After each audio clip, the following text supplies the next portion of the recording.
Jones's finger was inches from her face when the music died and the room went silent. She didn't flinch, didn't blink, just said, "You don't know what you're doing," and that's when a voice behind him replied, calm and lethal, "He really doesn't." By the time Jones turned around and heard the name Giacomo Guerra, it was already too late. If this story pulled you in, go ahead and subscribe so you never miss what's ahead. I've got another unforgettable story coming tomorrow. And while you're here, drop a comment and tell me where you're watching from. I love seeing people tuned in from all over the world. Okay, let's get back into it. The Velvet Room, downtown, one of 15 exclusive establishments in the district. The kind of bar where conversations happened in low voices, where deals were made over expensive scotch, and where the real owner's name was never on any official paperwork. Becky Hall had walked in 30 minutes earlier, her arm linked with Giacomo Guerra's. It was 9:47 p.m. on a Friday night. Early spring in the city, still cool enough for leather jackets, warm enough that the bar's doors stayed propped open to let the night air drift through. She'd been sipping a gin and tonic, waiting at the bar, when Giacomo stepped outside to handle a phone call. Business. Always business. She'd been alone for maybe 4 minutes when the two men approached. Jones came first. Late 20s, leather jacket zipped halfway, the kind of swagger that came from never being told no. Cocky grin, tattoos creeping up his neck, built like someone who solved problems with his fists. Scott followed half a step behind, taller, quieter, but with the same aggressive energy. Flannel jacket over a dark shirt, the muscle to Jones's mouth. They'd been watching her from across the room. Becky had noticed them 10 minutes ago. Noticed the way Jones nudged Scott, the way they assessed her like prey. She didn't react, didn't leave, didn't even glance their direction. That, apparently, had been the problem. Jones slid onto the bar stool next to her without asking.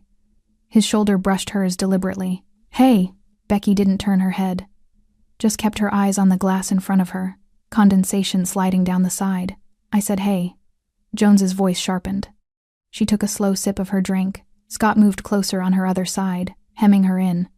"My friend's talking to you." The bartender, Miguel, a middle-aged man who'd worked here for 6 years, glanced over, then quickly looked away. He knew better than to get involved.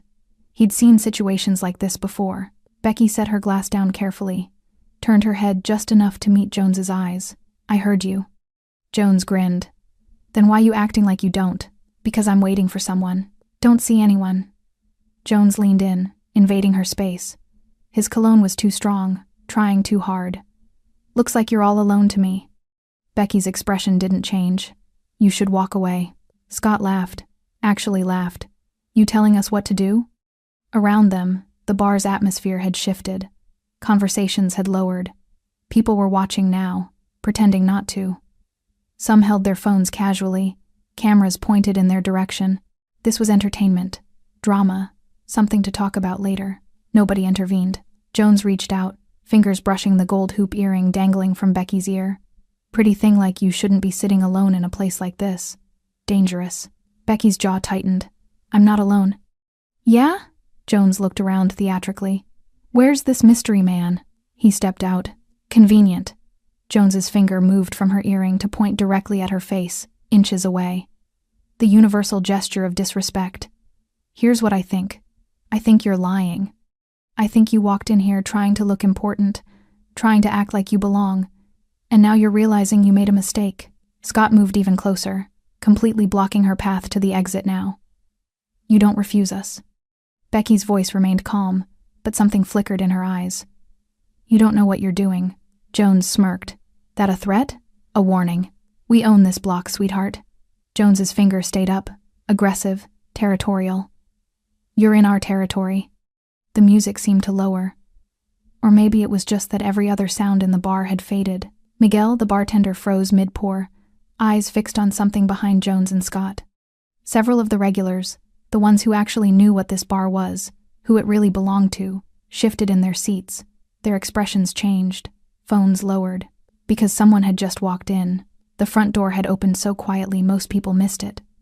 But the air in the room changed. Becky saw it happen in real time, the subtle wave of awareness that rolled through the crowd, the way spines straightened, the way conversations died mid-sentence. Jones was still talking, oblivious. "So here's how this works. You apologize for the disrespect, You buy us a drink, and maybe, let her go." The voice came from directly behind Jones. Low, controlled. The kind of voice that didn't need to shout to command attention. Jones paused, turned his head slightly, irritation crossing his face. Then he saw who was standing there. The man wore a perfectly tailored black suit, no tie, the top button of his dark shirt undone. Tattoos were visible along his neck, intricate patterns that disappeared beneath his collar. His hair was dark, styled back, mid-30s, handsome in a dangerous way. But it wasn't his appearance that made Jones hesitate. It was his eyes. Cold, calculating, completely unreadable. And behind him, 2 other men in dark clothing had risen from a corner table. They didn't move forward. Didn't need to. Their presence alone shifted the dynamic. Scott recognized the danger first. His face went pale. He took a small step back. Jones, slower to catch on, tried to recover his bravado. "This is a private conversation." The man in the black suit didn't blink. His gaze moved from Jones to where Jones's hand hovered near Becky's wrist. "What are you doing?" he said quietly. "To my fiancé." The word hung in the air. Fiancé. The room went completely silent. Giacomo Guerra had built his reputation on 3 principles: speak softly, move strategically, and never waste violence. The 3rd rule was the hardest to follow, especially when he'd just watched 2 men corner the woman he loved. He'd seen it all through the front window, the way Jones invaded her space, the pointing finger, Scott blocking her exit, the crowd doing nothing. His jaw had tightened, his fist had clenched at his side, but he hadn't run, hadn't burst through the door shouting. Because men who ruled through chaos eventually drowned in it. Giacomo had learned that lesson young, watching his mentor's empire collapse in a storm of bullets and retaliation. No, real power was controlled, surgical, inevitable. So he'd walked in slowly, calmly, let the door close behind him with barely a sound, and watched Jones's face drain of color at the single word, fiancé. Giacomo didn't move closer, didn't need to. He simply stood there, 3 feet behind Jones, and let the silence do the work. Jones's mouth opened, closed, opened again. "You're... what?" "You heard me." Giacomo's voice remained even, conversational almost, but there was steel underneath. "Step away from her." Scott had already moved back 2 full steps, hands rising slightly in a gesture of surrender. He knew. Maybe he'd heard the stories. Maybe he recognized the tattoos, the ones that marked Giacomo as someone who'd earned his place through blood and strategy, not just talk. Jones tried to laugh. It came out strangled. "Look, man, this is just a misunderstanding." "Is it?" Giacomo's eyes flicked to where Jones's finger had been pointing at Becky's face moments ago. "Because from where I was standing, it looked like you were threatening her. We didn't know she was with anyone. She told you she was." The statement landed like a slap, because it was true.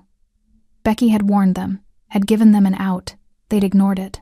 Giacomo took 1 step forward, just 1. The movement was precise, controlled, like a chess piece advancing on a board. Jones stumbled backward, nearly tripping over his own feet. "And now," Giacomo continued, his tone still conversational, "you're going to tell me who you are." "Nobody," Scott blurted out. "We're nobody. We were just leaving." But Giacomo's attention was on Jones. "Your name." "Jones." "My name's Jones." "Jones." Giacomo repeated it slowly, as if tasting it. "And you thought it was acceptable to put your hands near my fiancé's face?" "I didn't touch her." "You were close enough." The distinction mattered. In Giacomo's world, intent was as dangerous as action. Miguel, the bartender, had backed up against the liquor shelves, his hands raised in a placating gesture. "Mr. Guerra, I tried to..." Giacomo held up 1 hand, not aggressive, just a simple gesture. Miguel went silent immediately. That was power, not shouted commands, not threats, just a raised hand, and a man twice his age stopped mid-sentence. Becky hadn't moved from her seat at the bar. She sat perfectly still, her gin and tonic sweating onto the mahogany, her expression calm. But Giacomo could see the slight tension in her shoulders, the way her breathing had deepened just a fraction. She'd been afraid. Not of Jones and Scott. Becky didn't scare easily, but of what might happen. Of the situation escalating. Of someone getting hurt because 2 idiots didn't know when to back down. Giacomo's chest tightened. He'd left her alone for 4 minutes. 4 minutes to take a phone call about a shipment delay, a minor logistical issue that could have waited. And in those 4 minutes, she'd been cornered. His fault, his responsibility, Do you know who I am? Giacomo asked Jones quietly. Jones swallowed hard. I've heard stories. Then you know I don't make threats. I don't waste time with warnings. Giacomo's eyes were dark, unreadable. When I have a problem, I solve it. Permanently. Scott looked like he might cry.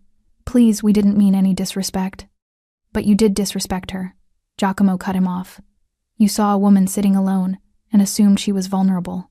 Assumed you could intimidate her. Assumed there would be no consequences. He let the words sink in. Around them, the bar remained frozen. Phones had been lowered. The regulars, the ones who knew what this place really was, watched with a mixture of fear and fascination. This was a lesson. A public one. What's your name? Giacomo asked Scott. Scott. Scott. Giacomo nodded slowly. Jones and Scott. I'm going to remember those names. The threat was implicit. In this city, being remembered by Giacomo Guerra was not a good thing. Jones finally found his voice, desperation creeping in. Look, we'll apologize. We'll leave. We'll never come back. You're right about one thing. Giacomo's expression didn't change. You will never come back. Behind him, the two men who'd been sitting at the corner table stood up fully now. They didn't approach, didn't speak, just stood, hands clasped in front of them, silent and menacing. These were Giacomo's men. Not bodyguards, he didn't need protection, but enforcers, witnesses, the physical manifestation of his authority. The manager of the bar, a thin man named Peterson who'd been hiding near the kitchen entrance, finally rushed forward. Mr. Guerra, I am so sorry. They're not regulars here. I didn't know they would. Peterson. Giacomo's voice remained calm. Are you running my establishment, or is it running you? Peterson went white. Sir, because it seems like anyone can walk in here and harass my guests. Giacomo finally looked away from Jones, his gaze settling on Peterson. That's a problem. It won't happen again. No, Giacomo agreed. It won't. He turned back to Jones and Scott. You have two choices. You can leave this district tonight and never return.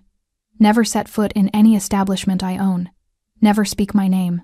Never mention this incident. Jones nodded frantically. Yes, we'll.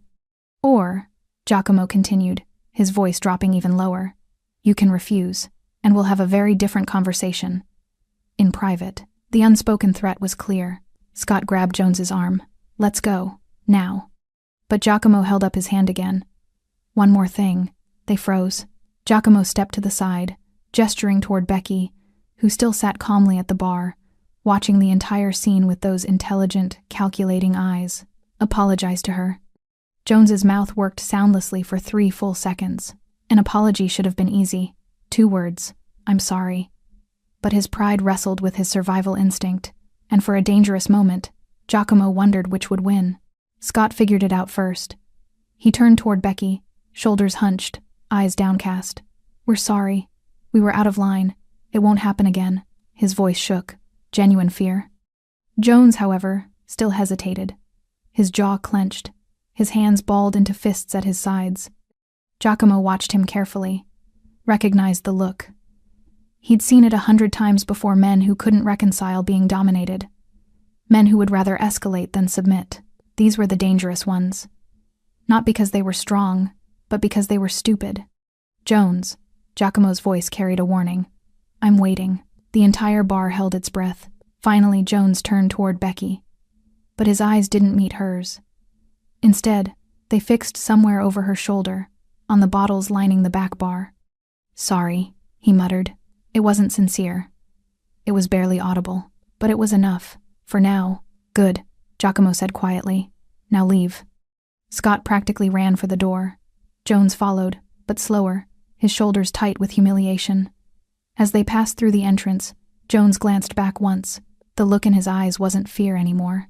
It was resentment. Giacomo noted it, filed it away. Men like Jones didn't forget being embarrassed. They nursed grudges, let them fester, but that was a problem for later.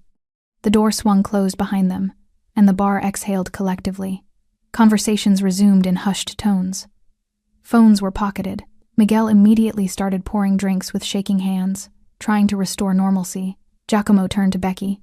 She was already looking at him, one eyebrow slightly raised. Dramatic entrance, she said. Despite everything, Giacomo felt a smile tug at the corner of his mouth. You're welcome. I didn't say thank you. You were thinking it. Becky took a sip of her drink, which had gone warm during the confrontation. She made a face and pushed the glass away. I had it handled. I know you did. And he meant it. Becky was smart, capable, stronger than most men he knew. But you shouldn't have to. She stood up from the bar stool, smoothing down her burgundy top. They were harmless, just drunk idiots with inflated egos. They put their hands on you. Near me, Becky corrected. Not on me. There's a difference. But Giacomo had seen the tension in her shoulders, had seen the way her fingers gripped her glass just a little too tightly.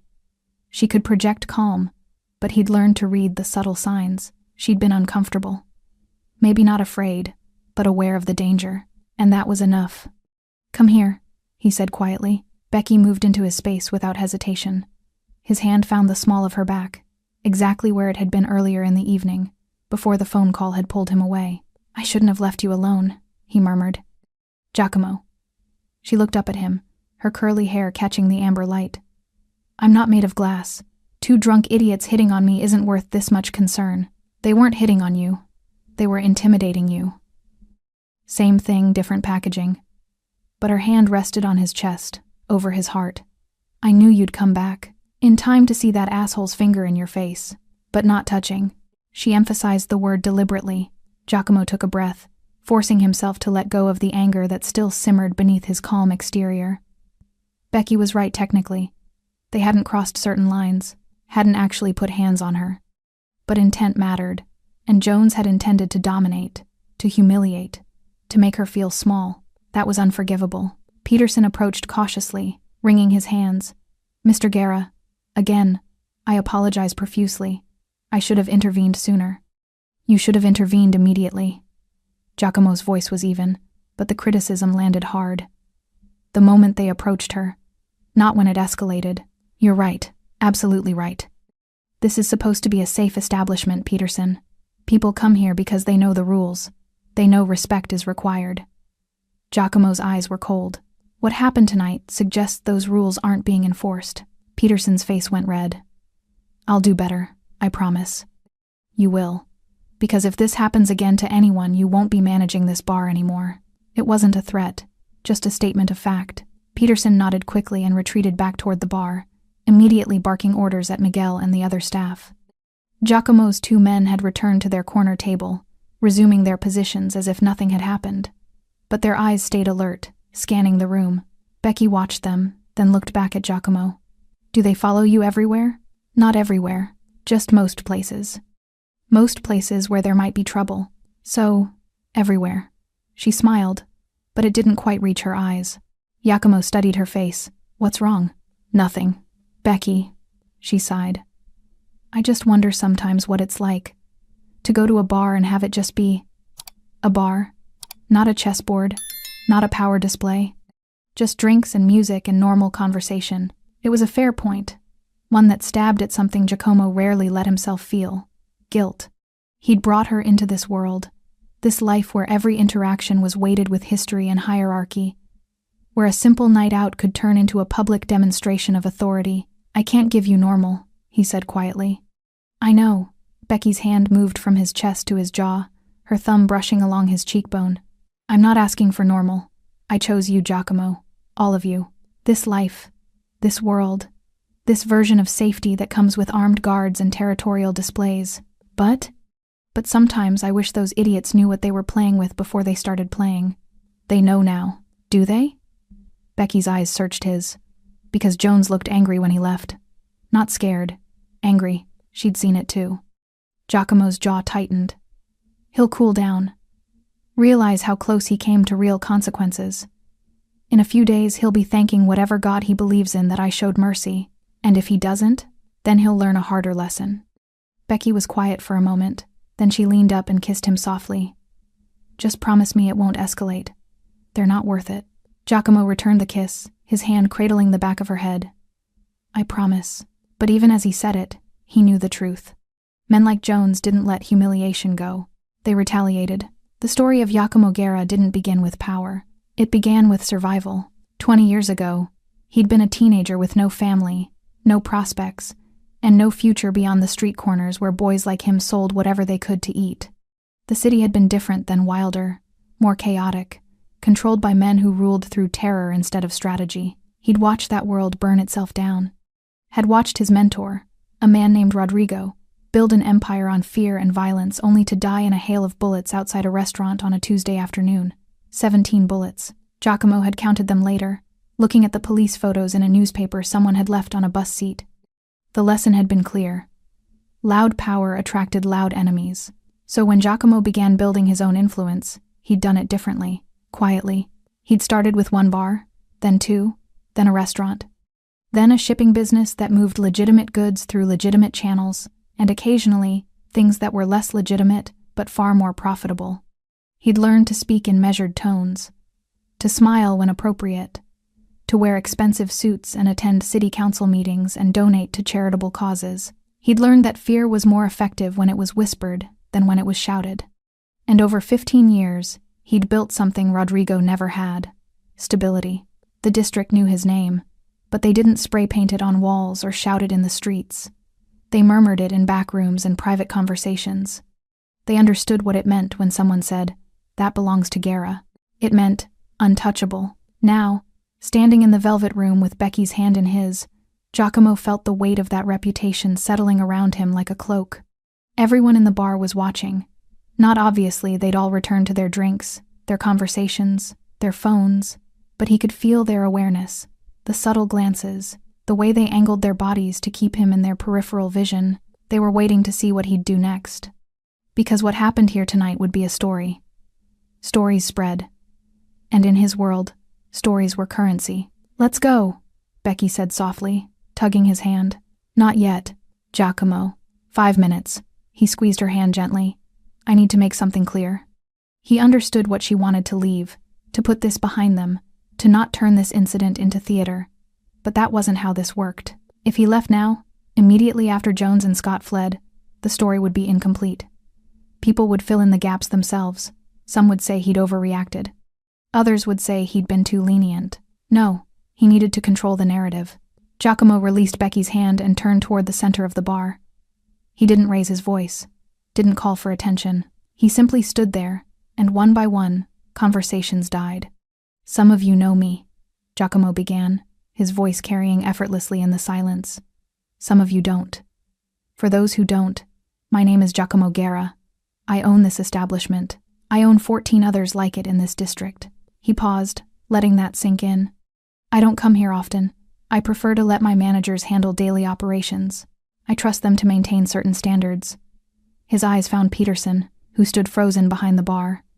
Standards of safety, of respect, of atmosphere. A few people shifted uncomfortably. Tonight, those standards failed. Giacomo's tone remained conversational, almost casual. "2 men walked into my establishment and harassed my fiancée. They cornered her, threatened her, created a hostile environment." He gestured toward the corner where it had happened, though Becky had since moved to stand near the wall, arms crossed, watching him with an unreadable expression. "And what did the rest of you do?" Silence. "You watched. Some of you recorded it on your phones, thinking you'd captured some entertaining drama to share with friends later." Giacomo's eyes scanned the crowd. "But you didn't intervene, didn't tell the staff, didn't do anything except spectate." The discomfort in the room intensified. "I'm not angry," Giacomo continued, and it was true. He wasn't. He was disappointed, but not surprised. "I understand the instinct. Don't get involved. Don't make it your problem. Safer that way." He took a few steps toward the center of the room. "But here's what I need you to understand. This bar, and every establishment I own, operates under a very simple principle. You respect each other. You respect the staff, and you respect the rules." His voice hardened just slightly. "The men who were here tonight broke those rules. They're gone now. They won't be coming back. Not to this bar.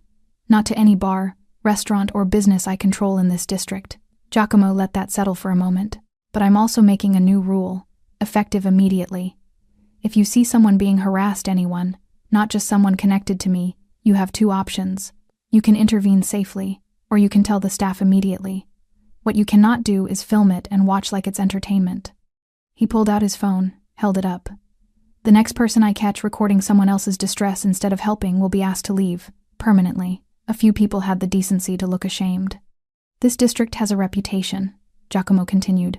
A reputation for being safe, professional, discreet. That reputation is valuable. It's why businesses thrive here. Why people choose to come here instead of other neighborhoods. He slipped his phone back into his pocket.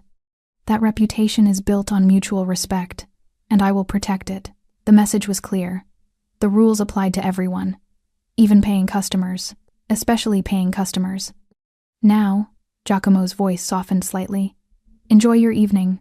First round is on the house. The tension broke like a snapped wire. People exhaled. Conversations resumed, though more quietly than before. Miguel and the other bartenders immediately began pouring drinks, grateful for something to do with their hands. Giacomo returned to Becky, who was watching him with a mixture of amusement and exasperation. You just couldn't help yourself, she said. I needed to address it. You gave a speech. I made a statement. You sound like a politician. Politicians wish they had my approval ratings. He offered his arm. Now can we leave? Becky took his arm, shaking her head. You're impossible. You love me anyway, unfortunately. But she was smiling. As they walked toward the exit, the crowd parted naturally, creating a clear path. People nodded respectfully. No one approached. No one asked for photos or autographs or conversations. They simply acknowledged him and let him pass. That was power. Not demanded, not forced, simply understood. Outside, the spring air was cool against his skin. The street was quieter here, away from the main thoroughfare.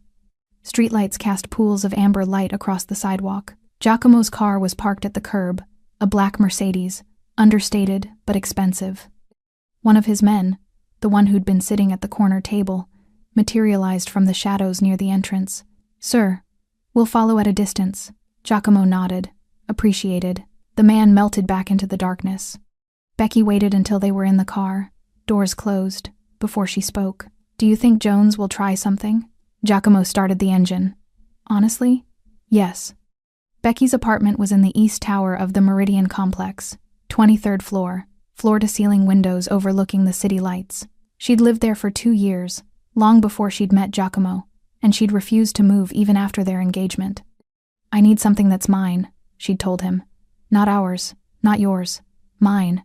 He'd understood. Respected it, even. Now, standing in her living room at nearly midnight, Giacomo watched her kick off her heels and pour 2 glasses of wine with the practiced ease of someone trying to process the evening. You really think he'll retaliate? She asked, handing him a glass. Giacomo accepted it but didn't drink. Men like Jones, they operate on ego. And tonight, his ego took a beating in front of a room full of witnesses. So what does that mean? It means he'll do something stupid. Giacomo moved to the window, looking out at the glittering skyline. Not immediately. He'll need a few days to convince himself he's brave, to find allies or alcohol or both. Becky settled onto the couch, curling her legs beneath her. And when he does? We'll handle it. We. She repeated the word with emphasis. I notice you said we, not I. Giacomo turned from the window. You're part of this now. I was always part of this. The moment I said yes to you, I became part of your world. Becky's voice was steady, but there was an edge to it. What I'm asking is, what does handling it look like? It was a fair question, one that deserved an honest answer. Giacomo sat down beside her, close enough that their knees touched. It depends on what he does. If he just runs his mouth, spreads rumors, talks big in bars where I don't have influence, I let it go. Words don't hurt me. And if he does more than talk, then I respond proportionally. Proportionally. Becky set her wineglass down. Giacomo, I need you to be specific, because proportionally in your world might mean something very different than in mine. He'd known this conversation was coming. Had been avoiding it since the moment they'd gotten serious, since he'd proposed 6 months ago in this very apartment. Becky knew what he was new about the businesses, the influence, the gray areas where legal and illegal blurred, but knowing abstractly was different from seeing it up close. Tonight had been up close. If Jones vandalizes one of my properties, I make sure he can't do it again, Giacomo said carefully. If he threatens you or anyone else I'm responsible for, I remove him from the equation. Remove him from the equation. Becky's eyes searched his face. That's deliberately vague, because the specifics depend on the situation. Have you ever killed anyone? The question landed like a stone in still water. Giacomo held her gaze. Yes. He'd promised himself he'd never lie to her. Not about the small things, and especially not about the big ones. Becky absorbed this. She didn't flinch, didn't pull away, just processed it. In self-defense? She asked quietly. Sometimes. And other times? Other times because it was necessary to protect something bigger than myself. Like what? Like the stability of this district. Like the people who depend on my businesses for their livelihoods. Like the order that keeps random violence from spilling into the streets. Giacomo's voice was measured. You've seen what happens in neighborhoods without structure, Becky. Where gangs fight openly. Where children can't walk to school safely. Where businesses close because they can't afford the protection money. So you're the hero? There was no sarcasm in her tone, just genuine curiosity. No. I'm just the devil they know. He reached for her hand. I don't pretend to be noble. I'm not some vigilante cleaning up the streets. I'm a criminal, Becky. But I'm a criminal who maintains order, who keeps worse things from happening. She let him take her hand but didn't squeeze back. And Jones? If he comes after you, or me, or your businesses, what happens to him? That depends on what he does. Worst case scenario. Giacomo considered his words carefully. Worst case scenario? He disappears. Not violently. No body, no crime scene, no investigation. Just gone. He gets on a bus to another city with enough cash to start over, and a very clear understanding that he can never come back. And if he refuses to get on the bus? He won't. But if he does? Giacomo's jaw tightened. Then he stops being my problem and starts being the police's problem. I'm not a monster, Becky. I don't hurt people for sport, but I will protect what's mine, including me, especially you. Becky was quiet for a long moment. Her hand finally tightened around his, just slightly. I'm not afraid of you, she said. I want you to know that. I've never been afraid of you. I know. But I am afraid of losing myself in your world. Of becoming someone who justifies violence because it's proportional or necessary. She looked at him directly. I fell in love with you because underneath all the power and control, I saw someone who actually cared, who built instead of destroyed, who chose strategy over chaos. I'm still that person. I know. And that's why I'm asking you, begging you, don't let Jones turn into something bigger than he is. Don't let two drunk idiots in a bar become an excuse for escalation. Giacomo understood what she was really asking. Don't let your ego make this worse. I won't, he promised. Tonight I showed restraint. I could have had them beaten in the alley behind the bar, could have broken bones, sent messages, made examples, but you didn't. Because that's not who I am anymore. He brought her hand to his lips, kissed her knuckles gently. I learned a long time ago that the loudest power is the weakest power. Real authority doesn't need to shout. Becky leaned into him, resting her head against his shoulder. I just want 1 year where nobody points fingers in my face at bars. Despite everything, Giacomo smiled. That's a very reasonable request. Good, let's make it happen. They sat like that for a while, comfortable in the silence, the city lights painting patterns across the hardwood floor. Giacomo's phone buzzed in his pocket. He ignored it. It buzzed again. You should check that, Becky murmured. He pulled it out reluctantly. 2 texts from Raphael, one of his most trusted men. Jones and Scott spotted at Murphy's bar on 5th. Drinking heavy, talking loud. Second message. They're talking about you, and her. Thought you should know. Giacomo read the messages twice, then deleted them. What is it? Becky asked, lifting her head. Nothing that can't wait until morning. But he was lying, and from the way Becky looked at him, she knew it. By morning, the entire district knew what had happened at the Velvet Room. Giacomo had learned long ago that information traveled faster than light in his world. A confrontation in a crowded bar, a public humiliation, a display of authority, these things became currency. People traded stories like stocks, each retelling, adding embellishments, shifting details, amplifying drama.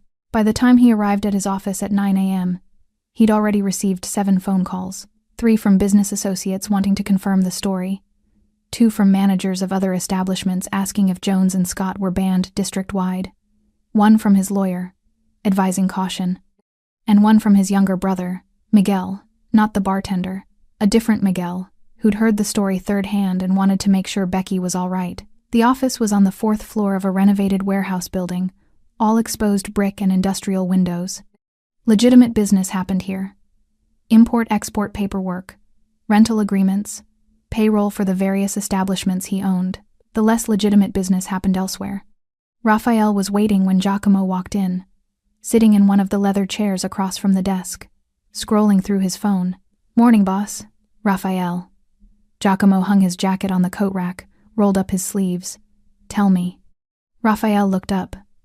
He was 32, built like a boxer, with sharp eyes that missed nothing. He'd been with Giacomo for 8 years, had proven himself loyal and, more importantly, discreet. Jones and Scott spent last night at Murphy's bar, drank until 2 a.m., ran up a tab they couldn't fully pay. Murphy had to cut them off. What were they saying? The usual garbage. How you embarrassed them, how they didn't know who you were, how the whole thing was blown out of proportion. Raphael paused. But then Jones started talking differently around midnight, after his 5th whiskey. Giacomo settled into his chair. Differently how? Started saying you weren't as scary as people claimed, that you were soft, that you let them walk out when you should have made an example. Raphael's expression darkened. Then he started talking about Becky. Giacomo's hands stilled on the desk. What did he say? That she wasn't worth all the drama, that she was just some... Raphael hesitated, choosing his words carefully. He used some disrespectful language, called her names I won't repeat. The temperature in the room seemed to drop. And Scott? Giacomo's voice was dangerously calm. Scott tried to shut him down at first, told him to let it go. But Jones kept pushing, kept drinking, kept running his mouth. Raphael leaned forward. Here's the thing, though. There's more. Go on. Tommy Reeves was at Murphy's last night. The name landed like a punch. Tommy Reeves. Small-time hustler, mid-level dealer, ambitious beyond his intelligence. He'd been trying to expand his territory for months, pushing into areas that Giacomo had explicitly marked as off-limits. Let me guess, Giacomo said. Reeves bought them drinks. Round after round, got real friendly, started asking questions about your operations, your security, your routines. Raphael's jaw tightened. Jones was drunk enough to answer. What did he tell him? That the Velvet Room has minimal security, that you only bring 2 guys with you most nights, that Becky is often there alone while you handle business calls. Raphael paused. And that you showed mercy when you shouldn't have. Giacomo absorbed this information, his mind already running scenarios, calculating risks, considering responses. This wasn't just 2 drunk idiots with wounded pride anymore. This was a strategic threat. Reeves was smart enough to recognize an opportunity when he saw one. Jones and Scott had given him intelligence, had exposed vulnerabilities, had painted Giacomo as weak. And in this world, perceived weakness was blood in the water. Where are they now? Giacomo asked. Jones is crashing at Scott's apartment on Miller Street. Scott's been texting his girlfriend all morning, trying to convince her the whole thing was a misunderstanding. Raphael glanced at his phone. Reeves is at his usual spot, the pool hall on 8th. He's making moves? Not yet. But he's positioning, talking to people, testing boundaries. Raphael met his eyes. He thinks you're vulnerable right now. Giacomo stood, walked to the window overlooking the street below. People moved along the sidewalk, going about their normal lives, completely unaware of the chess game being played in the shadows around them. Becky had asked him not to escalate, had made him promise that Jones wouldn't become something bigger than 2 drunk idiots in a bar. But that choice had been taken out of his hands, because now it wasn't about Jones anymore. It was about Reeves. It was about every small-time hustler in the district watching to see how Giacomo would respond. It was about whether mercy would be interpreted as weakness. What do you want to do? Raphael asked quietly. Giacomo turned from the window. Schedule a meeting with Reeves. Today. Private. Just him and me. And Jones? Jones is a symptom, not the disease. We handle the disease first. Raphael nodded, already texting. I'll set it up. And Raphael? Yes, boss? Have someone keep an eye on Becky today. Discreet. I don't want her to know, but I need to know she's safe. Already done. Martinez is on her. Of course he was. Raphael thought 3 steps ahead, which was why Giacomo trusted him. One more thing, Giacomo said. Find out exactly what Jones told Reeves. Every detail. Every security gap he mentioned. I need to know what we're working with. On it. After Raphael left, Giacomo sat alone in his office, the weight of leadership settling across his shoulders like a familiar burden. He'd built his empire on controlled responses, on strategic thinking, on being 3 moves ahead of everyone else. But there was a cost to that control. There was a cost to always being measured, always being calculated, always thinking about reputation and consequences and long-term stability. Sometimes, a part of him wanted to be the man Rodrigo had been: loud, violent, immediate, to walk into Murphy's bar and drag Jones out by his collar, to make an example so brutal that no one would ever question his authority again. But that man had died in a hail of bullets on a Tuesday afternoon, and Giacomo had promised himself he'd be smarter. His phone rang. "Becky." He answered immediately. "Hey." "Hey yourself." Her voice was warm, normal, completely unaware of the complications spiraling around them. "I'm heading to work. Just wanted to check in. Make sure you're not brooding about last night." "I'm not brooding." "You're definitely brooding. I can hear it in your voice." Despite everything, he smiled. "Maybe a little." "Giacomo, I meant what I said. Don't let this consume you. Jones and Scott are gone. It's over." He wanted to tell her the truth. That it wasn't over. That it was potentially just beginning, but he couldn't. Not yet. "You're right," he lied. "It's over." "Good. I'll see you tonight. Dinner at my place? Wouldn't miss it. Love you." "Love you too." After she hung up, Giacomo stared at his phone for a long moment. Then he opened his contacts, scrolled to a name he hadn't called in months. "Isabella Cortez, investigator." She answered on the second ring. "Guerra, it's been a while. I need information on Tommy Reeves. Everything. Finances, associates, vulnerabilities. How fast?" "By tonight." "That's expensive." "I'll pay double." A pause. "Must be serious." "It is." "I'll call you back in 6 hours." The line went dead. Giacomo set his phone down and returned to the window. In the reflection, he could see himself: tailored shirt, expensive watch, controlled expression. The king of the district. But kings didn't stay kings by showing mercy to their enemies. They stayed kings by knowing exactly when mercy ended and power began. The call came at 3:47 p.m.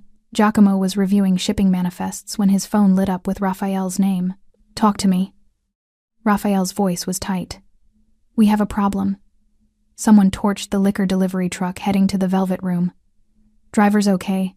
Jumped out before it went up, but the truck's totaled. $40,000 in premium inventory gone." Giacomo's hand tightened on the phone.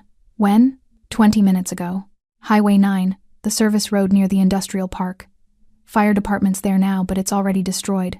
"Cameras?" "I'm checking, but that stretch is a dead zone. Whoever did this knew that." Giacomo closed his laptop slowly, his mind racing through possibilities. "Reeves? Can't prove it yet, but the timing's convenient, isn't it? Day after Jones feeds him information, our supply chain gets hit." Raphael paused. "There's more. Tell me." "Someone spray-painted the side of the Silver Spoon restaurant. Your restaurant. Big red letters. Guerra's getting soft." The message was clear. Public. Deliberate. This wasn't random vandalism. This was a statement. "Where's Reeves now?" Giacomo asked, standing up, already reaching for his jacket. "Pool hall. Same as this morning, surrounded by his guys, playing it cool." "And Jones?" "Still at Scott's apartment. Been there all day according to our guy watching the building." Giacomo checked his watch. He had 2 hours before his meeting with Reeves, a meeting that was supposed to be a conversation, a negotiation, a chance to establish boundaries without violence. But that plan had just gone up in smoke along with $40,000 of inventory. "Change of plans," Giacomo said. "Move the meeting up. Tell Reeves I want to see him in 1 hour. The warehouse on Delta Street. Just him. He won't come alone. He will if he thinks he has leverage. Tell him I'm ready to negotiate territory. Tell him I'm willing to make concessions to avoid further incidents." Raphael was silent for a moment. "You want him to think you're scared?" "I want him to think he's winning." "That's dangerous. So is letting him burn my assets." Giacomo grabbed his car keys. "Set it up. 1 hour. Boss, if you're going to..." "I'm not going to do anything stupid, Raphael, but I am going to make something very clear." He ended the call and stood in his office, breathing slowly, deliberately, forcing the anger down into something cold and useful. Becky's voice echoed in his head. Don't let Jones turn into something bigger than he is, but it already had, and now he had to contain it before it spread. The warehouse on Delta Street had been abandoned for 3 years. Officially, it belonged to a shell corporation that paid taxes and maintained minimal upkeep. Unofficially, it was neutral ground, a place where conversations happened that couldn't happen in public. Giacomo arrived 15 minutes early. Raphael was already there with 2 others. Martinez, the man who'd been watching Becky, and Cruz, who specialized in making problems disappear quietly. "He's coming," Raphael said, "bringing 2 guys with him despite your conditions." Expected. Giacomo surveyed the space, concrete floors, high ceilings, plenty of echo. "Where do we stand legally on the truck fire?" "Insurance will cover most of it.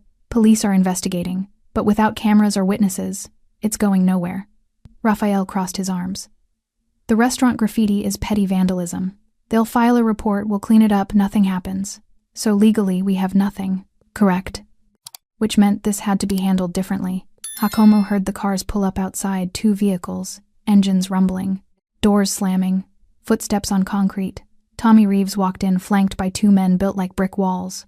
Reeves himself was smaller, mid-30s, wearing an expensive leather jacket that didn't quite fit his frame. He had the swagger of someone who thought muscle equaled power. He was wrong.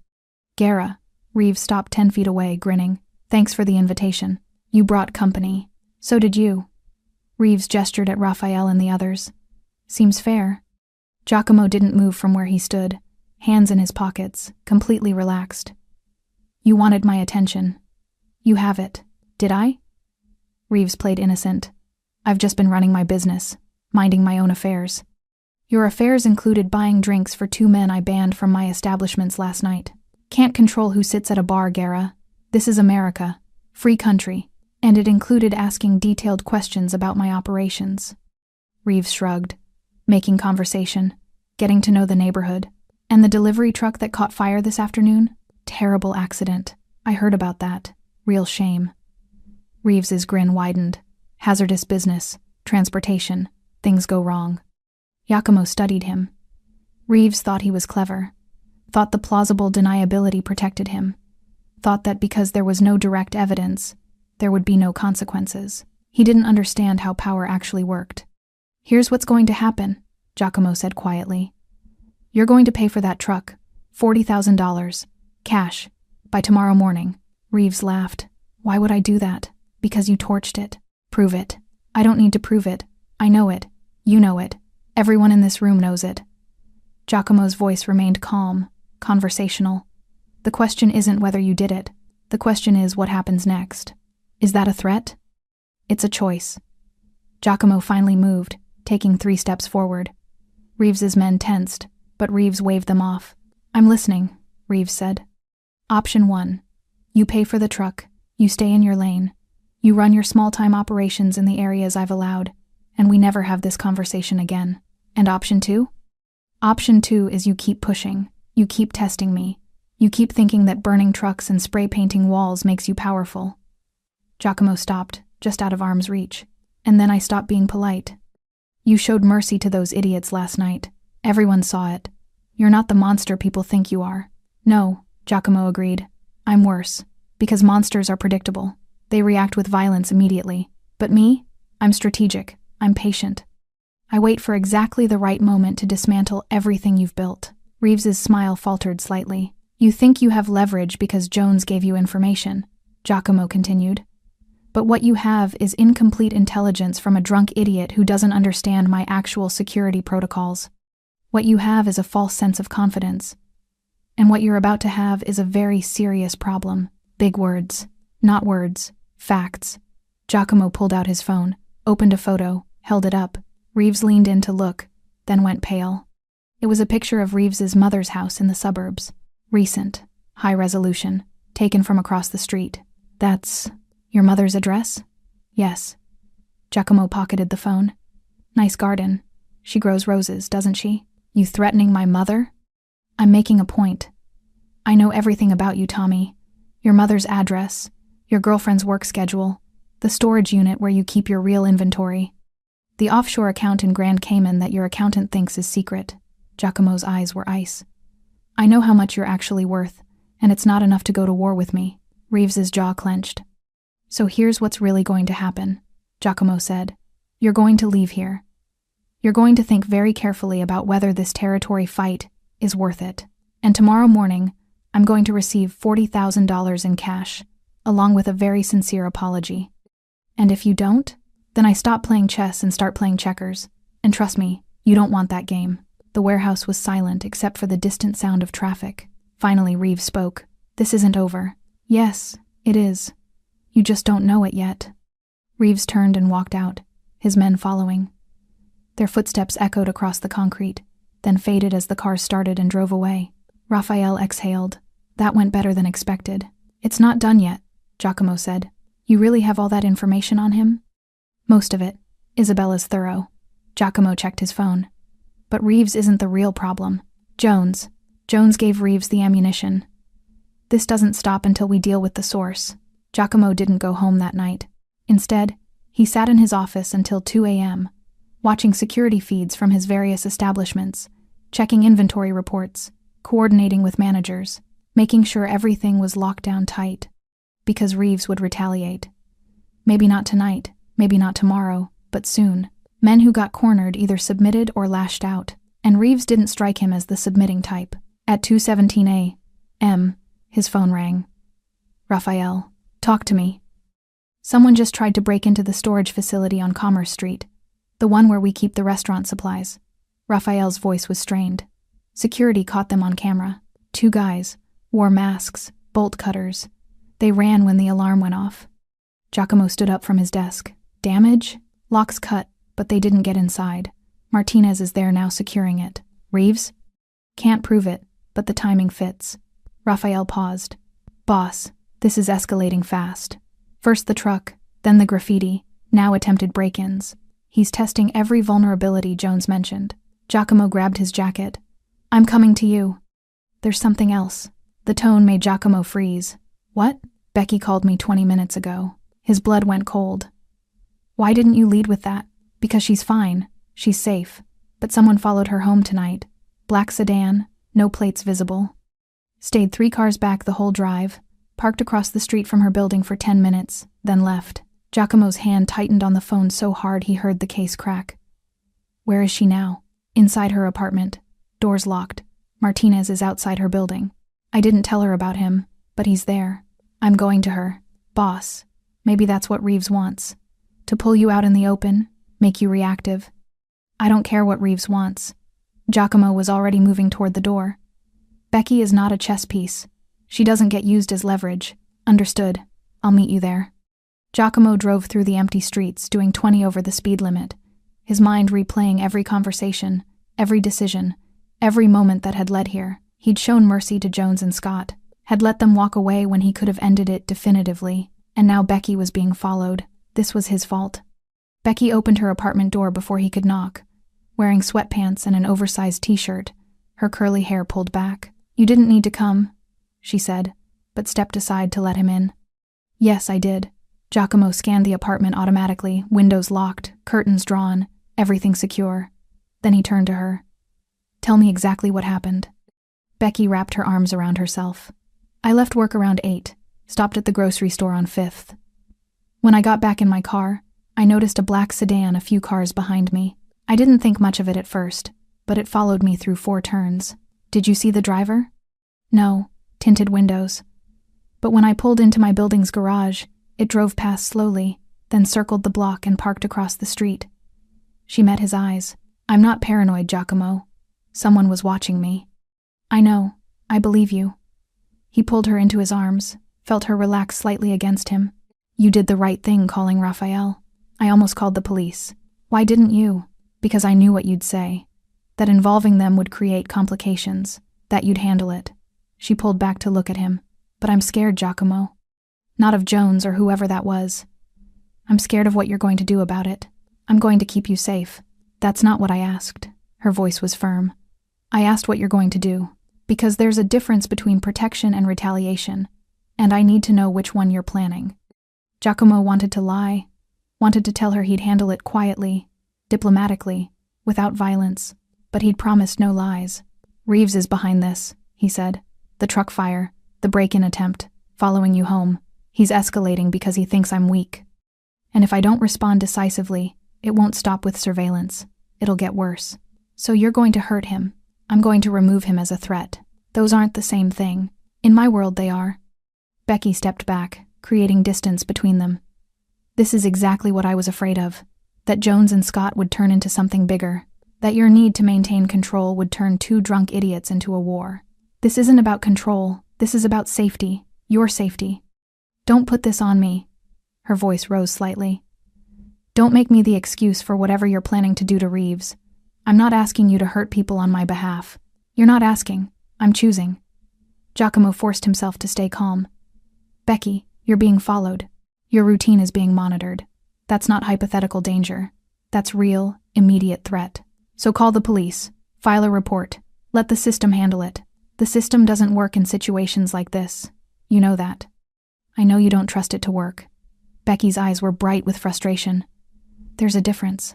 They stood in her living room, the space between them feeling wider than 3 feet. Giacomo understood what was happening. This was the conversation they'd been avoiding since they got engaged. The fundamental question of whether Becky could truly accept his methods, or whether she'd always be asking him to be someone he wasn't. I can't be the man you want me to be, and keep you safe at the same time, he said quietly. I wish I could. But in this world, mercy is interpreted as weakness, and weakness gets people hurt. So what are you saying? That you're going to hurt Reeves? Kill him? I'm saying I'm going to make sure he never threatens you again. That's not an answer. It's the only answer I can give you right now. Becky turned away, walked to the window, stared out at the city lights through the curtain. I love you. You know that. But I can't be the reason you become someone you're not. I've always been this person, Becky. You just haven't had to see it up close until now. She turned back to him, and there were tears in her eyes. Then maybe I need to see all of it.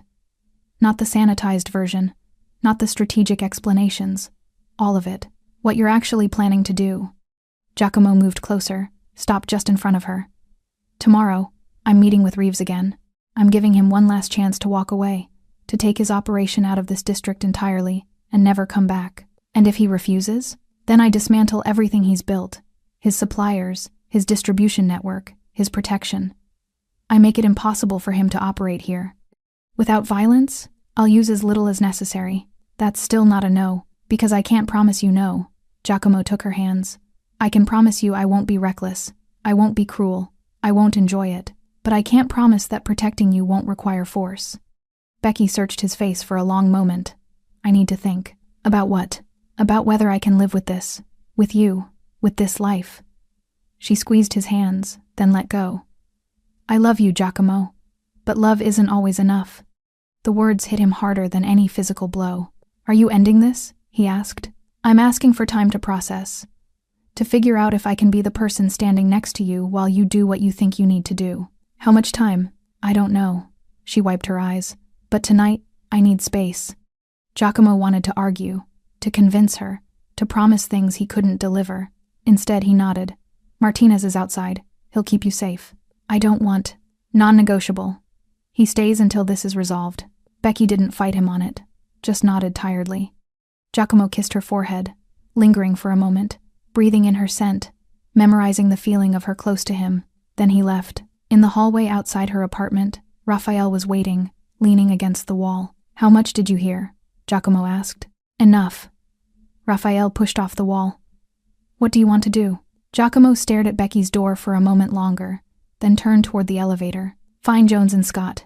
Bring them to the warehouse. Tonight. Both of them? Both of them. This ends now.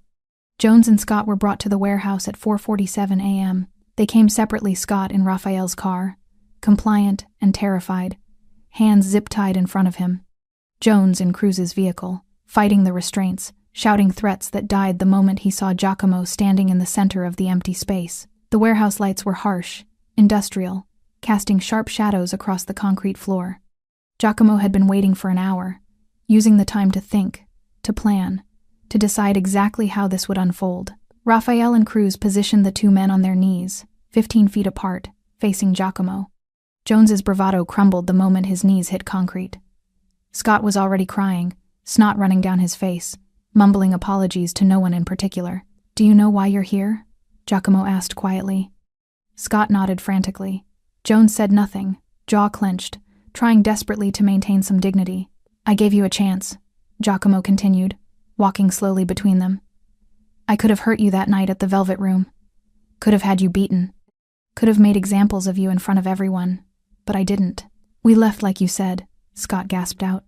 We stayed away from your bars. We didn't come back. You went to Murphy's bar, you got drunk, and you talked. Giacomo stopped in front of Jones. You told Tommy Reeves about my security protocols, about my routines, about my fiancé. Jones's eyes widened. That wasn't I was just talking. I didn't think. You didn't think. Giacomo's voice was ice. You were humiliated, so you ran your mouth to anyone who would listen. And Reeves listened very carefully. I didn't know he'd do anything with it. Didn't you? Giacomo crouched down, eye level with Jones. You knew exactly what you were doing. You wanted revenge, wanted to hurt me however you could. So you gave information to a man who's been trying to push into my territory for months. Jones's breathing was ragged. I'm sorry. I swear I didn't mean for it to go this far, but it did go this far. A truck burned. My restaurant was vandalized. My fiancé was followed home tonight. Giacomo's voice dropped even lower. Because of your wounded pride. Scott was sobbing openly now. Please, we'll do anything. We'll leave the city. You'll never see us again. Giacomo stood up, walked over to Scott. You, he pointed at him. You tried to stop Jones at Murphy's. Raphael told me. You told him to shut up, to let it go. Is that true? Scott nodded desperately. I knew it was a mistake. I knew we should have just forgotten about it. But you didn't leave. You stayed. You let him keep talking. I didn't know what else to do. You could have called me, could have warned me what Jones was planning. Giacomo studied him. But you didn't, because you were scared of him, but not scared enough of me. I am now. I swear, I am now. Giacomo turned to Raphael. Let him go. Raphael pulled out a knife, cut the zip ties. Scott collapsed forward, hands free, gasping in relief. You have 2 hours to pack whatever fits in one bag, Giacomo told him. Then you get on a bus to anywhere that isn't here. If I ever see you in this city again, if I hear your name mentioned in connection with my businesses, if you so much as send a postcard back here, this mercy ends. Understand? Yes, thank you, I understand. Get out. Scott scrambled to his feet and ran, his footsteps echoing off the warehouse walls until the door slammed shut behind him. That left Jones. Giacomo walked back over to him. Jones was shaking now, the reality of his situation fully sinking in. You're different, Giacomo said. You're the one who started this, who pointed your finger in her face, who grabbed her wrist, who then went and gave intel to my enemy. Please. You have one chance to be useful to me. Giacomo pulled out his phone, opened the voice recording app. I want you to tell me everything you told Reeves, every detail, every question he asked, every answer you gave. And I want you to call him, right now, and tell him you made a mistake. Jones's eyes darted to the phone, to Raphael and Cruz standing nearby, back to Giacomo. What do I tell him? You tell him that I have you, that you're sorry for giving him bad information, that everything you said was exaggerated or wrong because you were drunk and angry. Giacomo held the phone out. You convince him that whatever he's planning based on your intel won't work. He'll kill me for that. Probably. But if you don't do it, I'll kill you right now. The choice wasn't really a choice. Jones took the phone with shaking hands. Giacomo dialed Reeves's number, put it on speaker. It rang 4 times before a groggy voice answered. Who the hell is this? Tommy, it's Jones. Don't hang up. Jones? How did you get this number? Listen, I need to tell you something. About what I said at Murphy's. There was a pause. Background noise suggested Reeves was sitting up, suddenly alert. What about it? I was wrong. About Guerra's security. About his routines. I was drunk and pissed off and I exaggerated everything. Jones's voice was steady now, terror giving him focus. The stuff I told you about the Velvet Room, about his fiancée being alone, it's not true. He has people everywhere. Cameras I didn't see. He knew everything we did that night. Why are you telling me this? Because he has me right now. He's listening to this call. And he wanted you to know that whatever you're planning, it won't work. Silence on the other end. Then Reeves laughed. Put him on. Giacomo took the phone. Tommy, Guerra, didn't take you long? You have until noon today to bring me 40,000 in cash and disappear from this district permanently. Otherwise, what happens to Jones tonight is going to look merciful compared to what happens to you. Big threats. Not threats, promises. I know about the shipment coming through the port tomorrow. I know about your supplier in Philadelphia. I know about the apartment on 7th where you keep your real books. Giacomo's voice was calm, factual. I can destroy you financially without ever touching you physically, but if you push me, I'll do both. Another pause. Noon, Reeves said finally. Delta Street warehouse? No. The Velvet Room. Public. Professional. You bring cash and an apology. You're really going to make me apologize? To Becky. Yes. The line went dead. Giacomo handed the phone back to Raphael, then turned to Jones. You did good. Jones exhaled shakily. So I can go? No. Giacomo's expression didn't change. Raphael, take him to the facility on Industrial Boulevard. Keep him there until I know Reeves isn't going to retaliate. Wait, you said? I said you had a chance to be useful. You were. But I didn't say anything about letting you go. Giacomo started walking toward the exit. You'll stay in protective custody until this is resolved. If Reeves shows up at noon with the money, you'll be released unharmed to wherever you want to go. If he doesn't, we'll revisit this conversation. That's not fair. Giacomo stopped, turned back. You pointed your finger in my fiancée's face. You grabbed her wrist. You gave information to my enemy that resulted in her being followed home. Fair left the building the moment you decided she was an acceptable target. He walked out into the pre-dawn darkness, leaving Jones's protests echoing behind him. Outside, the city was beginning to wake up. Delivery trucks rumbled past. Streetlights flickered off as the sky lightened from black to deep blue. Raphael joined him a moment later. You really think Reeves will show? Yes, because I gave him an out that doesn't involve violence. Men like Reeves are smart enough to take it. And if he doesn't, then we go to plan B, which is? Giacomo pulled out his phone, looked at the message Becky had sent an hour ago. Still awake. Still thinking. I love you. He typed back. I love you too. This ends today. Then he looked at Raphael. Plan B is I stop being the measured, controlled person I've tried to be, and I remind this entire district why people used to cross the street when they saw me coming. Boss, but it won't come to that. Giacomo pocketed his phone. Because Reeves is going to show. He's going to pay. He's going to apologize. And then this is over. You sound certain. I am. Because I just showed him I can dismantle his entire operation without breaking a sweat. And men who've built something always choose survival over pride when they realize how easily it can all disappear. Raphael nodded slowly. What about Becky? What about her? She asked for space to think. About whether she can live with this life. Giacomo stared at the horizon, watching the sun start to rise. Then I guess we'll find out if ending this the right way is enough. The Velvet Room opened early that morning. Not for regular business, the doors remained locked to the public. But inside, the staff moved with quiet efficiency, polishing glasses, arranging bottles, preparing the space for what everyone knew would be a significant moment. Giacomo arrived at 10 a.m., 2 hours before Reeves was scheduled to appear. He'd showered, changed into a fresh black suit, made himself presentable despite running on no sleep. Appearances mattered, especially today. Peterson, the manager, met him at the door. Mr. Guerra, everything is ready as you requested. Good. I want Raphael and Martinez visible but not threatening. No one else. This doesn't need to look like an ambush. Understood. And the other thing? Peterson hesitated. She arrived 20 minutes ago. She's waiting at the bar. Giacomo's chest tightened. He hadn't expected Becky to come. Hadn't asked her to. But somehow she'd known. He found her sitting on the same bar stool where Jones had cornered her 3 nights ago.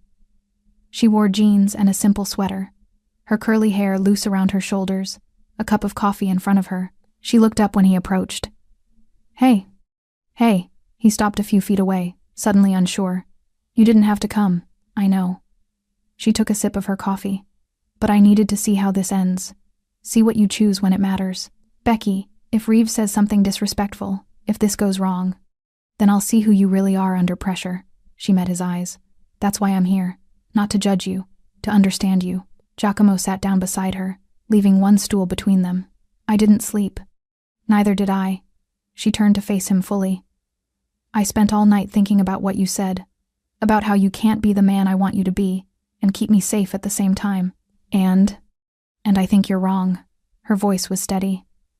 I don't want you to be someone you're not. I want you to be exactly who you are. Strategic, controlled, powerful. But I also want you to remember that power without restraint is just violence. And violence without purpose is just cruelty. I've never been cruel. I know. That's why I'm still here. She reached across the empty stool, took his hand. But last night scared me. Not because of Reeves or Jones. Because I saw how close you came to choosing revenge over resolution. They threatened you, and you protected me. But there's a difference between protection and destruction, Giacomo. One keeps me safe, the other keeps you in control. He wanted to argue, to explain all the strategic reasons why his methods were necessary. But she was right, and they both knew it. So what do you want from me? He asked quietly. I want you to end this today without becoming the thing you've spent 15 years trying not to be.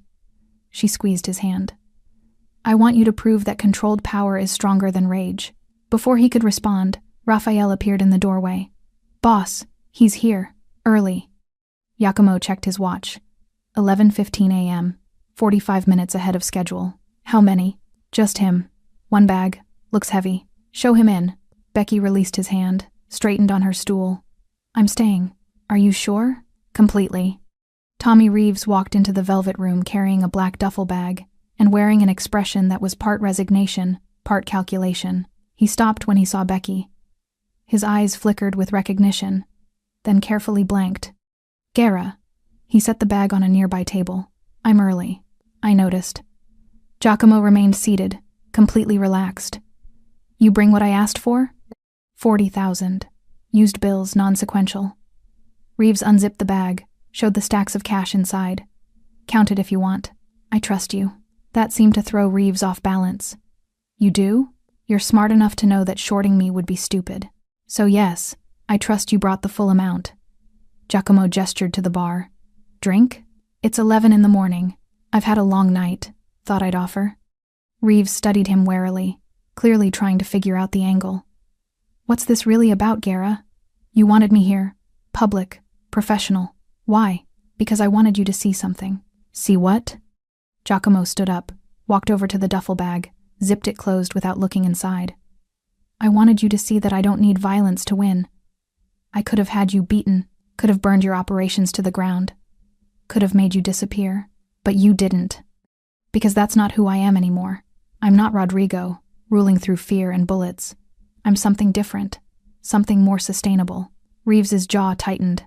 So this was a lesson? For both of us. Giacomo picked up the bag, handed it to Raphael. You learned that pushing into my territory has consequences, and I learned that mercy doesn't equal weakness, as long as it's backed by the capacity for something worse. Meaning? Meaning you're leaving this district today. You're taking your operation somewhere else. I don't care where, as long as it's not here. And in exchange, I'm letting you keep everything you've built. Your connections, your suppliers, your reputation. Reeves absorbed this. That's it? I pay 40 grand and leave? There's one more thing. Giacomo gestured toward Becky. You apologized to her. The warehouse conversation had prepared Reeves for this, but actually doing it was clearly difficult. He turned to Becky, who was watching him with calm, assessing eyes. I'm sorry, Reeves said stiffly. For the intimidation, for having you followed. That was out of line. Becky didn't respond immediately. She took a sip of her coffee, set it down carefully, then looked at Giacomo instead of Reeves. Is he the one who followed me, or did he hire someone? Giacomo understood what she was doing. Testing, seeing how honest this resolution would be. He hired someone, Giacomo said. A freelancer named Dixon, who is currently sitting in a holding cell on unrelated charges that will keep him busy for 6 months. Becky nodded, then finally looked at Reeves. Do you understand what you did wrong? Reeves blinked, clearly not expecting the question. I crossed a line. You made me a target because you were angry at him. You used me as leverage in a fight that had nothing to do with me. Her voice was steady but hard. That's not just crossing a line. That's being a coward. The insult landed. Reeves's face flushed, but he didn't respond. So, when you apologize, Becky continued, I need you to mean it. Not because Giacomo is making you. Not because you're scared of consequences. But because you actually understand that I'm a person, not a chess piece. Silence filled the bar. Then Reeves spoke, and this time his voice was different. Quieter. More genuine. You're right. I'm sorry. Truly. I was angry and stupid, and I made you a target when you didn't deserve it. That was wrong. Becky studied him for a long moment, then nodded. Accepted. Giacomo saw Reeves's shoulders relax slightly, the first genuine relief he'd shown since walking in. We're done here, Giacomo said. Raphael will escort you out. You have 24 hours to relocate your operations. After that, this district is closed to you permanently." Reeves nodded, started toward the door, then stopped. "Gara, for what it's worth, you're not what I expected." "What did you expect?" "Someone louder. Someone meaner." Reeves glanced back at Becky, then at Giacomo. "Someone who would have just killed me and been done with it. I used to be that person. Then I met someone who made me want to be better." After Reeves left, escorted by Raphael, the bar fell silent. Giacomo returned to the stool beside Becky. She was looking at him with an expression he couldn't quite read. "What?" he asked. That was the right way to handle it. "You sound surprised." "I'm not surprised. I'm relieved." She turned to face him fully. "You had every reason to be violent, every justification, but you chose strategy instead, because you asked me to." "No, because you wanted to." She touched his face gently. "And that's the difference between doing something for someone and doing something because of who they help you become." Giacomo pulled her closer, rested his forehead against hers. "I almost lost you over this." "You didn't lose me. You scared me. There's a difference." "Is there?" "Yes, because scared means I still have faith you'll figure it out. Lost means I've given up." She kissed him softly. "And I haven't given up on you, Giacomo Gara, even knowing what I'm capable of?" "Especially knowing that. Because capability without action is called restraint. And restraint is the strongest thing you've shown me." They sat like that for a while. The morning sun streaming through the windows, the bar empty and quiet around them. Finally, Becky pulled back. "What happens to Jones?" "He gets released this afternoon. Put on a bus to Atlanta with enough money to start over and a very clear understanding never to return." "And that's it? It's over?" "It's over." "Good." She stood up, stretched. "Then let's go home. I'm exhausted. Your place or mine?" "Ours," she smiled. "I think it's time we stopped pretending we don't share a life." Giacomo stood, took her hand, and walked out of the velvet room into the bright afternoon. Behind them, Peterson locked the door and began preparing for normal business hours. The district would talk about this for weeks. About how Gara handled the Reeves situation without bloodshed. About how his fiancée sat beside him during the resolution. About how power looked different when it was controlled instead of unleashed. And in the quiet spaces between those conversations, people would understand something fundamental. The most dangerous mistake wasn't just underestimating who someone belonged to. It was underestimating the woman who chose to stand beside him, and the man who chose restraint because she asked him to. Thanks for sticking with this story until the very end. You're the reason these stories feel alive. If you're ready for another powerful journey, just tap the next video on your screen. And before you go, leave a quick comment and rate this story from 1 to 10. I'm excited to read your thoughts and connect with you in the comments.